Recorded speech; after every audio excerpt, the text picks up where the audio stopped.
With its breathtaking landscape, Rwanda is aptly called the land of 1,000 hills.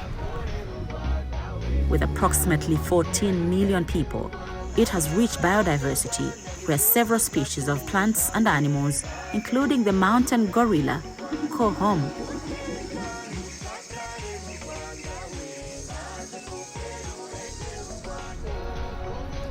The East African country boasts of its capital city, Kigali, widely praised for its general cleanliness and the people's warmth. Located in the center of the country on the Ruganwa River, Kigali has become a hub of many international gatherings, a sharp contrast to its horrific past of the 90s.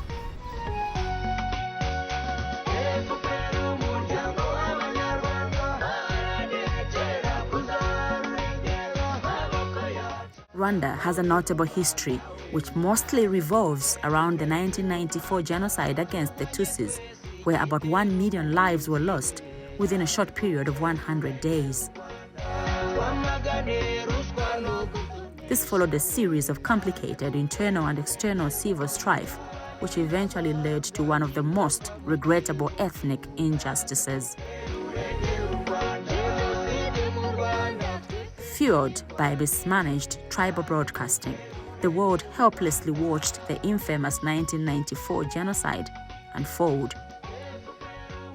Opposed to the sitting government then, the military wing of the Rwandan Patriotic Front succeeded to take over the affairs of the country. The RPF managed to quell the killings, though much too late.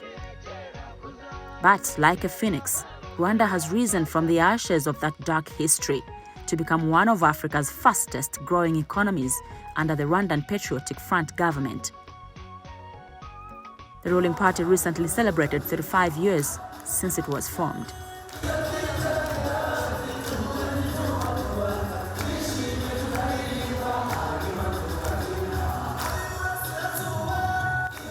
The two-day event was attended by dignitaries from all over the world. Looking back at the long journey, President Paul Kagame, who was re-elected as the party chairman, spoke from the heart. From the beginning, we chose 3 things to enable us. 1, to think big.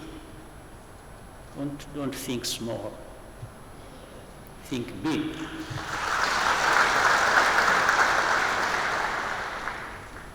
The second, to be together. We must be together. The young, the old, the weak, the strong, the educated, the uneducated, and so on and so forth. It doesn't matter how different we are. We still have to be together. The third, we have to be accountable. Accountable to each other, accountable to others. Others even beyond our own selves as Rwanda, meaning accountable to others outside of our borders, because at the end of the day, there is a way we affect them and the way they affect us. We have had our moment. In some cases, we have succeeded. In others, we have not been so successful. But I think we have succeeded more than we have failed.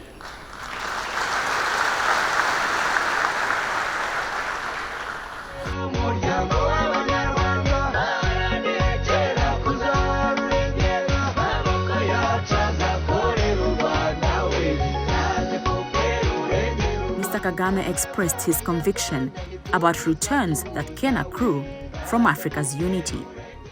It's about, again, from the spirit of RPF, that has gone across our country.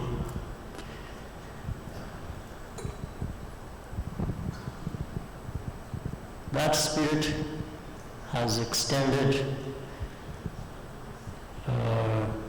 our hand to our brothers and sisters across the continent, to work with them, to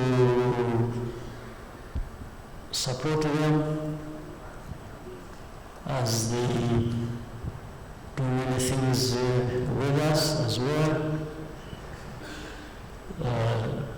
so that we can all do well. Here I'm referring to for the reasons we are working with our brothers and sisters in Mozambique or in Central African Republic or others serving in different forms in South Sudan. For those countries, for those others, just to know we are sharing the little good we have with you, and we mean so that we all thrive together, and as the rest of the continent, if we could move together, that's what we want for ourselves and for you, and that's the spirit of RPF. Asante sana.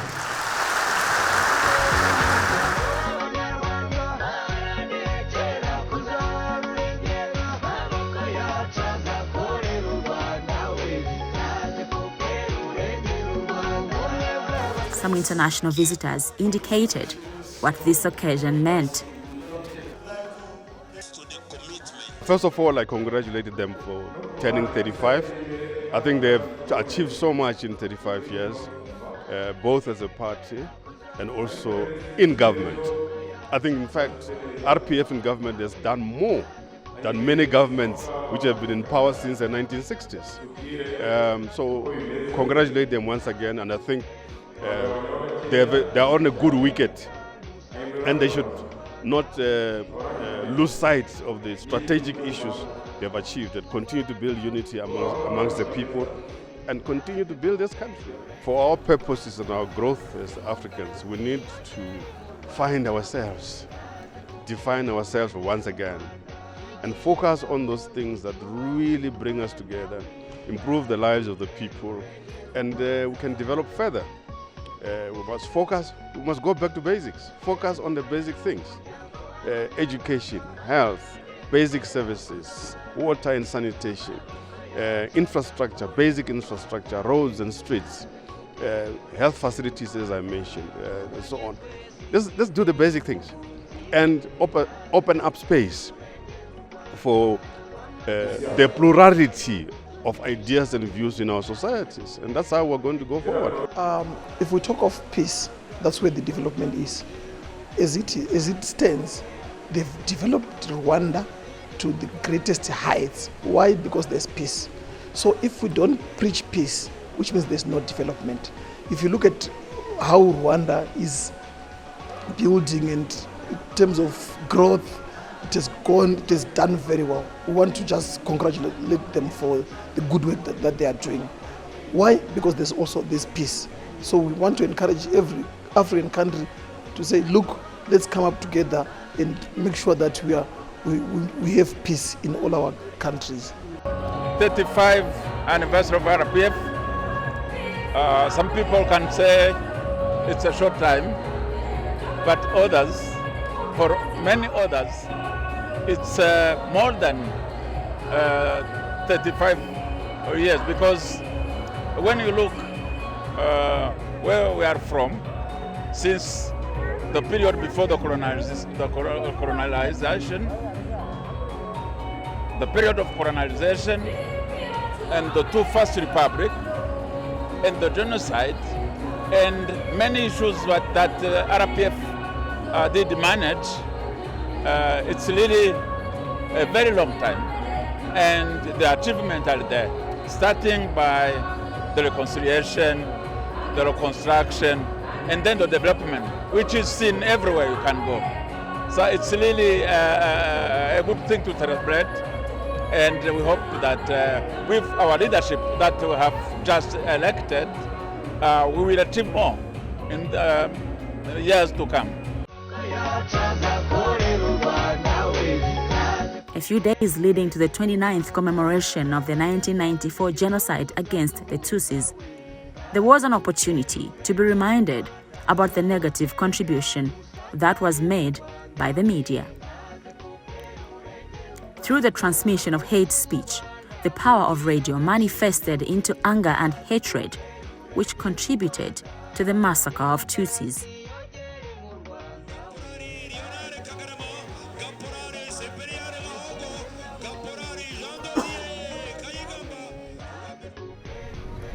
Situated in Huye, the second most important city in Rwanda and commonly known as the cultural hub of Rwanda, University of Rwanda hosted the play of hate radio. The play depicted the role Radio Télévision Libre de MWIIKISA, a Rwandan radio station, played in the massacre. Its negative broadcasts were played during the April to July 1994 Rwandan genocide against the Tutsis, and created an atmosphere that charged hostility that allowed the genocide to occur. And it was important to be presented to the youth, the Rwandan youth, in order to equip them when it happens on social media and elsewhere, for them to be equipped, because they were not there. So there was kind of international duty. And I like that though students here were in holidays, but yesterday we had a big audience and crowd, and even today it was not even expected to have such a crowd. And it's important for us, and we are aware that we brought it in such a particular context of preparations of the week of commemoration. The play reminded the media about the need for responsible, ethical, and accountable journalism. I was not there during genocide, but I've been, listening to the shows like this one. So I understand it. I've seen how terrible it was. So it's my role as a young person to teach my fellow young people who was not there to tell them how severe it was, and to tell them the bad consequences, and also encouraging them to put hands together just to raise the country, to raise the African continent, to raise the world in general.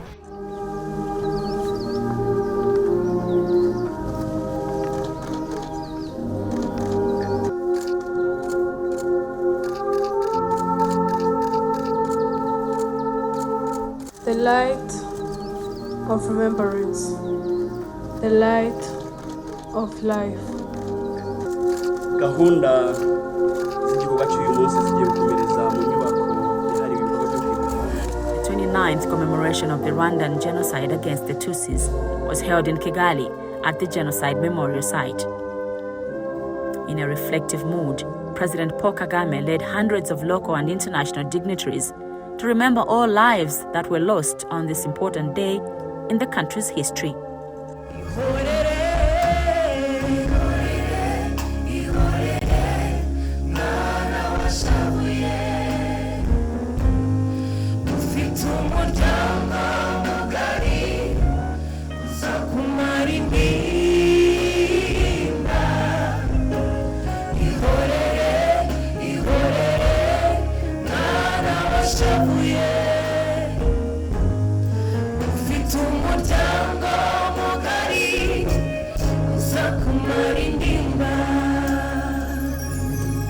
President Kagame paid tribute to those who died during the genocide and reminded the world that ethnicity was nobody's choice. Today, we gather to honor the continued sacrifice of survivors and remember all those we lost during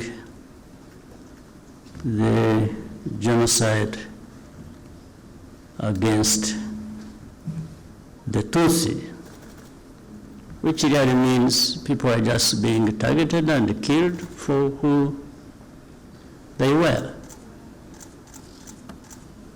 And nobody here or anywhere in this world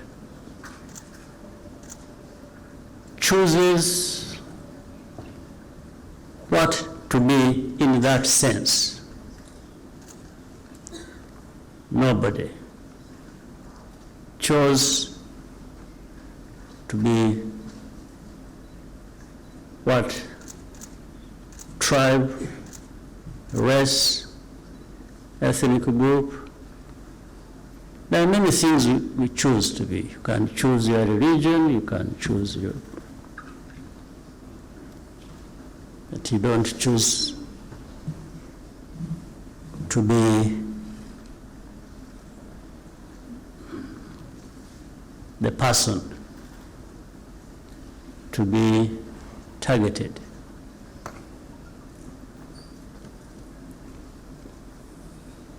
In fact, even those who targeted them have not chosen to belong to that ethnic group or things like that. So it's very clear that the wounds are still deep. But Rwandans, I thank all of you for refusing to be defined by this tragic history. And people have managed to turn the page and move forward from grieving, from crying, and people have decided to live on. And even people have been ready, have been willing to do the most difficult thing, one or the other. They have decided to forgive. Well, but we can't forget. Mr. Kagame emphasized the need for genuine forgiveness as a way of promoting oneness and called for an end to hate speech and malicious activities that could jeopardize the gains Rwanda has scored post-genocide. Rwanda has transformed itself. Unity, being together, is the foundation of everything we try to do. From the beginning, we understood the need to cultivate and preserve a spirit of oneness to give us hope for a better future. We cannot, however, ignore the fact that things like violence and hate speech persist not so far away from here.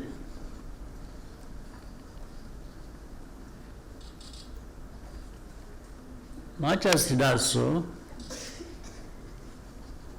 you can also see the same indifference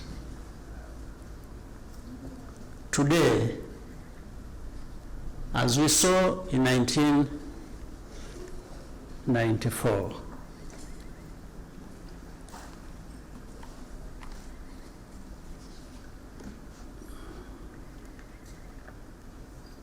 Genocide denial is a dangerous and deliberate attempt to block the truth.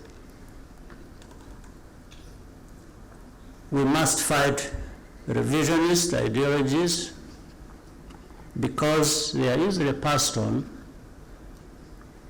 from generation to generation.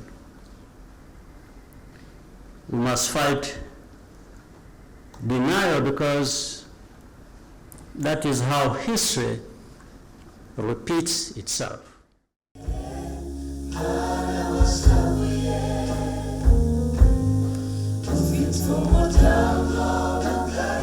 While many died, many survived to tell the horrors of the killings. I was a young man of our neighbor who came with a big stick with nails sticking out of it, and he said, "Well, you are not going to spend this night to survive this night. You're going to die."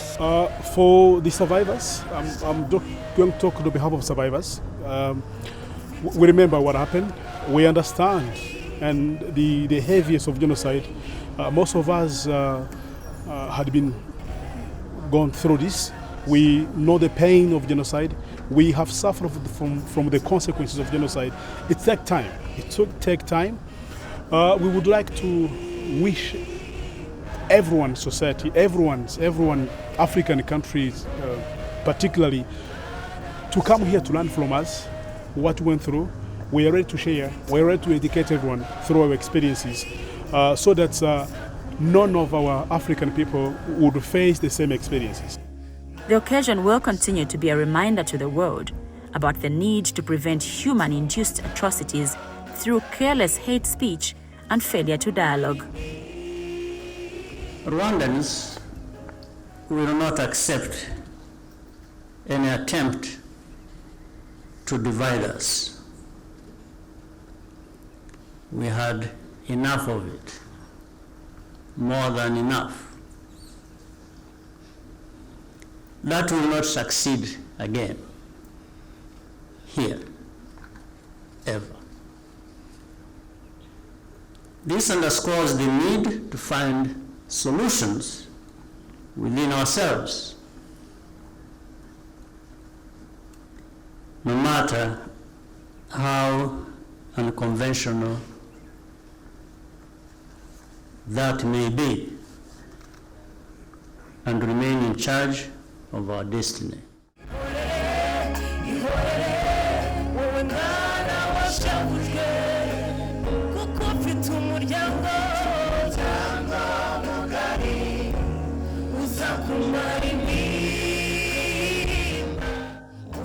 Today, Rwanda stands as an example of what a country can achieve economically through peaceful resolutions and social stability.